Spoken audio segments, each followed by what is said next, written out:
Alam mo kung saan nagmula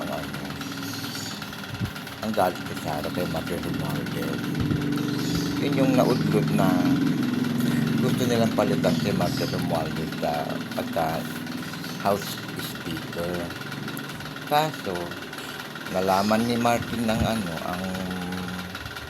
plano nila dahil tinutulungan ni Gloria Macapagal Arroyo si Sara para maagaw ang speakership. So ngayon, dahil sa hindi dahil naudlot nga yung plano nilang pag-aagaw din sa speakership ni Martin Romualdez, hindi nila magawa yung plano nilang pagpapatalsik kay Pangulong Marcos. Ito na ngayon ang problema. Doon nagsimula mga galit ng mga Duterte. Kasi nga, gusto nilang manakaw ulit ang posisyon ng Pangulong Marcos. Para sa ganon, sila ulit ang maghahari.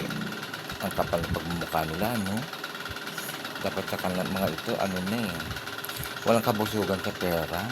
Ang laki na nga ng binayad sa kanilang China. Hindi pa sila nabubusog. Nasa kanila lang ang droga. Lahat ng mga illegal nasa kanila na. Ito ang kapal ng pagmumukha. Diba? Aminin man na sa hindi. Yun ang dahilan. Pera.